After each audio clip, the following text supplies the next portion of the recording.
gambling with the lives of millions of people. You're gambling with World War III. You think that if you will speak very loudly about the war, you can... He's not speaking loudly. He's not speaking loudly. Your country's in big trouble. Can I Wait a answer? minute. No. Can You've I done a lot answer? of talking. He gave you, through this stupid president, $350 billion. You didn't have our military equipment. If you didn't have our military equipment, this war would have been over in 2 weeks. I don't want a ceasefire. I don't want a ceasefire. It'll be a very hard thing to do business like this. Last Friday, the world watched in shock as US President Donald Trump and Vice President J.D. Vance clashed with Ukrainian President Volodymyr Zelensky in a heated verbal spat. What started as a cordial meeting with greetings exchanged and a minerals deal on the table expected to be signed turned into a brutal dressing down of Zelensky in the final moments of their exchange. And it all happened in front of cameras. This shouting match is one for the history books. So what happened? Why is Trump furious with Zelensky? What are Zelensky's options moving forward? And what does this mean for all the stakeholders from Russia to Europe? This is Shubhangi Sharma. Let's dive in.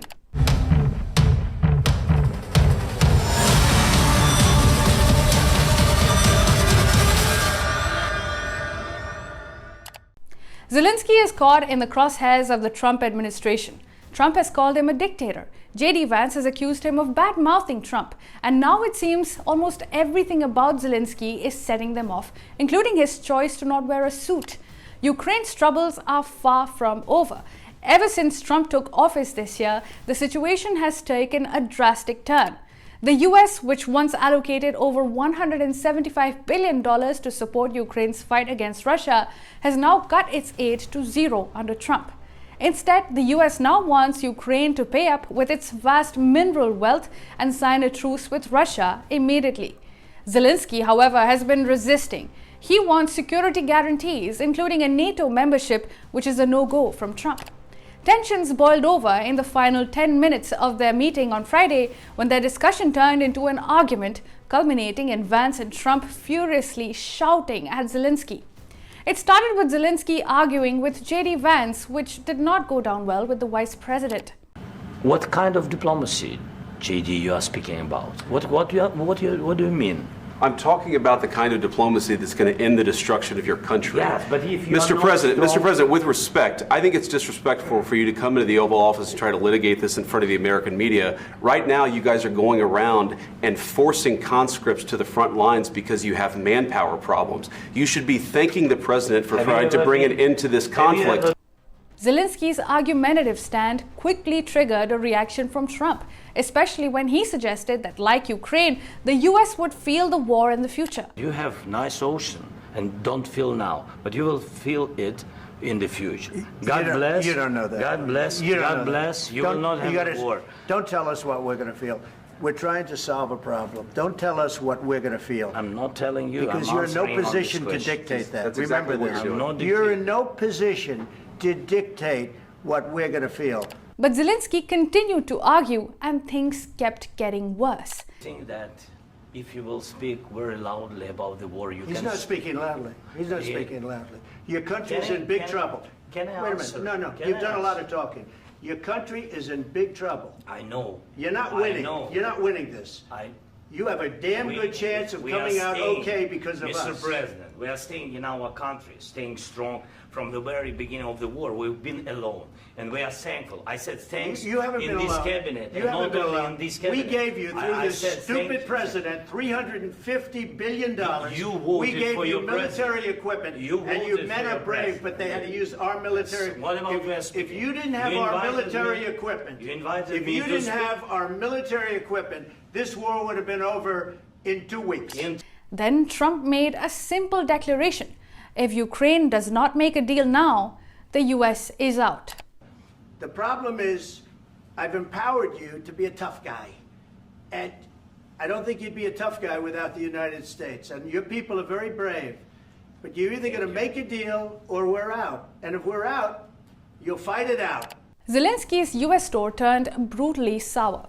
White House sources said that he and his delegation were told to leave right away, with a press conference and a public speaking engagement for Zelensky in the city cancelled. The lunch prepared for Team Ukraine was feasted on by White House staffers. This was a public humiliation of epic proportions. This fiery exchange may have shocked the world, but it laid bare underlying tensions that had been brewing for a very long time. Reports from June 2022 show how even President Joe Biden had lost his cool at Zelensky's demands and raised his voice as he told him to show a little more gratitude. Trump has been clear about his position. He wants to end the war immediately, as he no longer wants the US to fund Ukraine's fight. Ukraine is completely reliant on the US to continue its fight, therefore it has limited choices. Trump says that Ukraine has no cards without the US. Support from Europe has been significant, but there is little guarantee that it will continue reliably without the US. This is an uncomfortable truth for Ukraine, which has lost tens of thousands of soldiers to Russia. The Trump team holds that it has been incredibly unwise of Zelensky to antagonize the very people he needs to land the best possible deal at this juncture. They see Zelensky as ungratefully entitled and are in no mood to cater to his demands.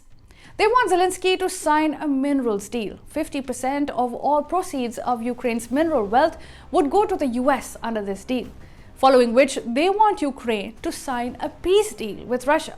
This is where Ukraine will almost certainly have to make more compromises, with 20% of its territory under Russian control. Zelensky is not ready to open those negotiations.